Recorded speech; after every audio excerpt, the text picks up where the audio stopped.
Okay, we're going to talk about some of the YouTube sensationalist videos out there I've seen. I've seen several of them past few months that say, hey, the ban is in on AR-15 rifles and large capacity magazines. So I'm going to tell you what I've seen and talk about it and how people just do it to get a lot of hits. Okay? So if you, and I'll ask you, speaking of getting hits on your channel, if you like the content, please hit the like button and subscribe, and it'll help my analytics here on the channel. Okay, so the thing that got me is they have kicked the idea around of bringing back, and the politicians have talked about bringing back the ban on certain guns, how they look, which the AR-15 is one of them, and the AR-15 is also the most popular rifle in the United States at this time. So, the old ban I remember from the 90s, what's the Safety Act or whatever you want to call it, but it is always referred to, and I don't mean to piss people off, as the assault weapons ban. And they made possession, other than by the military or the police, any pistol magazine or handgun that held more than 10 rounds was banned. Okay, you couldn't buy it. All right, so that ran for 10 years or something. They never renewed the law, and they proved that it did absolutely nothing to solve violent crime or deaths or robberies or any of that stuff. So now everyone's saying we wish we'd bring it back. And then all of a sudden you'll see a YouTube video. Flash, news, the ban is in.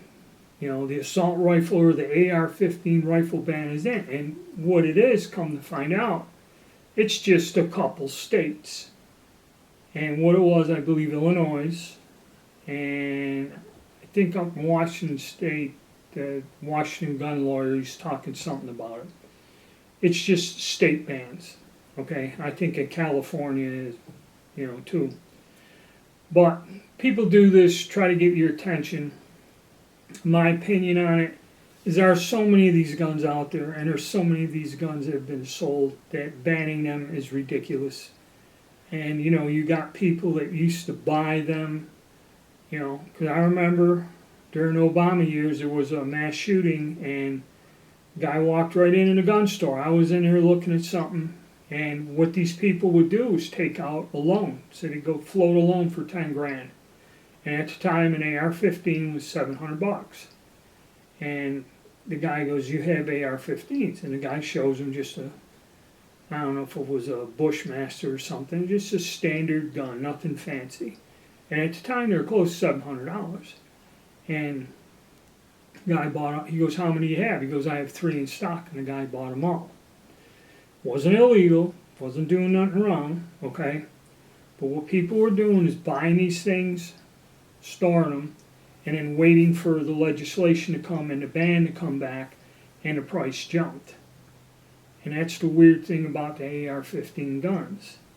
And every time there's some sort of an issue or the election year, these things were down about $400 for a generic plain one. Now granted, yes, if you get a fancier gun, it's going to cost you more, okay, depending on who built it or who manufactured it. But just plain Jane generic ARs were down to about $400. Then Biden got voted in, and it just starts going up again, okay? But they never passed a national ban, okay? And then with all of these ups and downs, once things change or calm down, and like now the gun market's getting flooded again, I've seen AR-15s down below 400, 3 something, okay? But now there's talk, the ban itself, a national ban, I don't believe will happen. There are state bans, and these bans are being challenged, like all these things I'm talking about, in the courts, is unconstitutional, okay? So that's where the AR-15 stand right now. And like I will give you the same advice, there's a lot of them out there, and a lot of people have them, And even if they are banned, I really never seen people back in the old days selling guns at an exorbitant price. That was all 35, 40 years ago, all before these pre-panic years. And that's my take on the AR thing at this point in time. But like I said, I'm going to cover some other things I discovered that are a little bit worse than worrying about this here. But that's how I see it now. And if you're fortunate like me and live in a state, there's no question about this. Magazines, whatever. There's no restrictions, no BS. Okay? And I don't see it coming. I don't see this ban ever coming back into existence again either. Okay? All right, guys. Stay tuned.